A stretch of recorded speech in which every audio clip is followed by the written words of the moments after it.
As doenças periodontais e as doenças sistêmicas são meramente coincidentes, ocorrendo simultaneamente, ou talvez elas tenham uma causa de compartilhamento de informações, como, por exemplo, fatores de riscos semelhantes, ou realmente tem uma associação causal uma com a outra. Um dos questionamentos é sobre a parte em que a condição sistêmica afeta o periodonto, como, por exemplo, a gengivite induzida por placa, porém mediada por fatores sistêmicos do tipo hormônios sexuais. O elevado nível de hormônios na cavidade oral tem um efeito transitório sobre o estado inflamatório da gengiva, principalmente devido aos efeitos dos hormônios estrogênio e progesterona.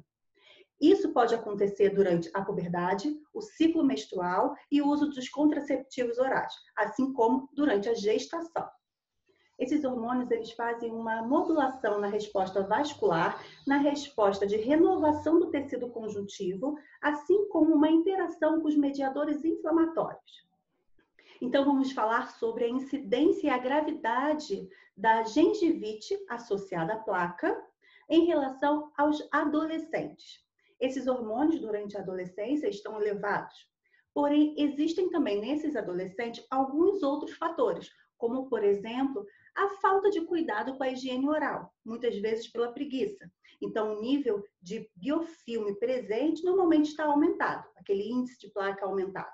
Assim como, consequentemente, muitas vezes a quantidade de cáries, com cavidades abertas, sendo um nicho de retenção de placa.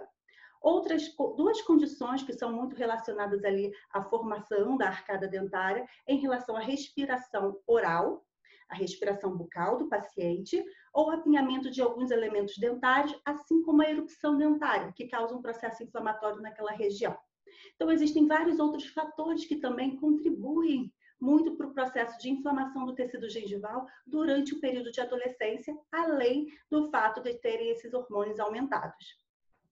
Em relação às mulheres, temos as incidências da gengivite durante o ciclo menstrual.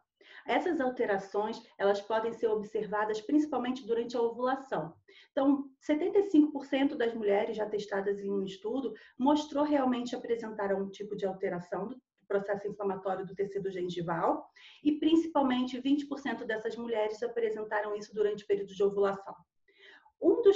Uma das características clínicas aparentes é o aumento do fluxo do fluido gengival. Pode ser um número pequeno de mulheres que estão extremamente sensíveis a essas alterações hormonais durante esse período do ciclo menstrual. Ainda continuando falando em relação às mulheres, muitas utilizam os contraceptivos orais. Os contraceptivos orais antigos, eles possuem uma alta dosagem. Então, as nossas referências bibliográficas na literatura de alguns anos atrás, demonstraram realmente esse aumento gengival, assim como o processo inflamatório gengival relacionado ao uso do contraceptivo oral, que logo depois que era removida essa utilização, isso tudo se voltava ao normal. Porém, hoje em dia, os hormônios utilizados, a dosagem utilizada nos contraceptivos orais, eles não causam mais tanta essa influência como os de alta dosagem anteriormente. E durante, também ainda para as mulheres, a gestação, também é apresentada uma inflamação gengival significativamente maior nas gestantes do que depois, nessas mesmas gestantes, depois no pós-parto. A prevalência disso, ela varia na literatura de 35% até 100% das gestantes. Essa prevalência e gravidade, ela dura normalmente ali entre o segundo e o terceiro trimestre. Aparentemente, na parte clínica, pode ser observado, então, uma profundidade maior à sondagem, um sangramento ao toque e à escovação, e o fluido gengival, ele está aumentado também durante esse período. Uma coisa que não acontece é a perda de inserção. Então, é somente a gengivite induzida por placa, modificada por esses fatores hormonais sexuais durante o período de gestação. Esses são casos clínicos em que se apresenta um edema gengival e aí sim existe uma pseudobolsa, uma bolsa falsa, né?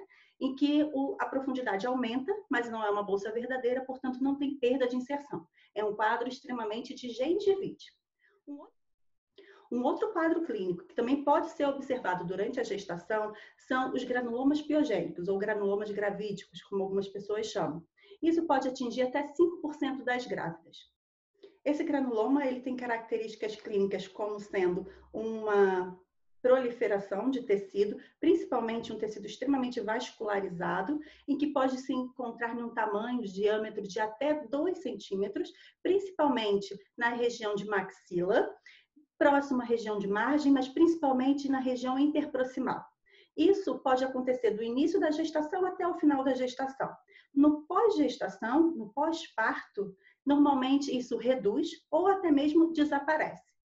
Existem duas possibilidades de via de comunicação entre as doenças periodontais e as condições sistêmicas. São elas as infecciosas e as inflamatórias. Elas podem também ocorrer simultaneamente. Elas não são independentes. Portanto, agora vamos falar do caso em que as doenças periodontais, a gengivite ou periodontite, poderiam então causar algum efeito no desfecho final durante uma gravidez, que seriam esses, o baixo peso e o parto prematuro. O parto prematuro ele é caracterizado por partos que acontecem antes das 37 semanas, lembrando que uma gestação ela ocorre em média durante 40 semanas, e o baixo peso para crianças recém-nascidas que nasceram com peso menor que 2,5 kg. Esses dois desfechos da gestação, como o baixo peso e o parto prematuro, eles têm vários fatores de risco, entre eles a idade muito jovem da mãe, múltiplas gestações, ganho de peso durante a gravidez, o uso de álcool, drogas ou tabaco, inúmeras infecções maternas, má nutrição e um estresse materno. Esses são alguns fatores que também podem interferir para que aconteça, então, esse desfecho de baixo peso ou parto prematuro. Muitos estudos na literatura já descrevem esse questionamento sobre se realmente as doenças periodontais teriam um efeito no desfecho de baixo peso e parto prematuro. Alguns desses estudos mostraram que a doença periodontal pode sim ser um fator de risco estatisticamente significativo para esses resultados adversos durante a gestação. Estudos extremamente importantes, como revisões sistemáticas e meta-análises, também foram publicados nos últimos anos, relacionando o tema de tratamento periodontal, se realmente poderia afetar o resultado dessa gravidez, diminuir esse risco, se esse risco realmente é existente. Porém, existe uma grande controvérsia na literatura dizendo que o tratamento periodontal era apenas estatisticamente benéfico para reduzir o risco de nascimento prematuro em grupos de alto risco, enquanto outros trabalhos mostraram que não houve nenhum efeito benéfico no tratamento periodontal no nascimento do parto prematuro ou como o caso dos baixo peso. À luz desses dados conflitantes existentes na literatura, Lopes e colaboradores realizaram uma revisão sistemática de 6 meta-análises e chegaram a 3 conclusões extremamente importantes. Que vários desses ensaios clínicos randomizados disponíveis, usados nas meta-análises, apresentavam várias falhas metodológicas, resultando em uma falta de controle dos muitos dos fatores de confundimento, como, por exemplo, uma definição imprecisa sobre o que realmente era classificado como doenças periodontais e a ineficácia da estratégia de tratamento periodontal empregado para controlar a doença periodontal. 2 pontos extremamente falhos e imprescindíveis para esse tipo de estudo. Portanto, como os autores concluíram, essas meta-análises não foram baseadas em dados científicos consistentes. Os autores também afirmaram que os estudos que não apresentavam essas falhas, o tratamento periodontal demonstrou redução da taxa de nascimento prematuro, sim. Um estudo analisando dados seguros de 23.441 mulheres, realizada por Albert e colaboradores, relatou que tratamento odontológico preventivo, tratamento periodontal ou profilaxia foram estatisticamente associados a menores chances de desfechos adversos durante a gravidez. Embora os dados gerais sobre os possíveis efeitos do tratamento periodontal na redução dos riscos dos desfechos adversos da gravidez possam ser conflitantes na literatura, estudos continuam a seguir, apresentando resultados mostrando que a proteína C reativa e a redução de citocinas inflamatórias em gestantes submetidas ao tratamento periodontal não cirúrgico é confirmado sim.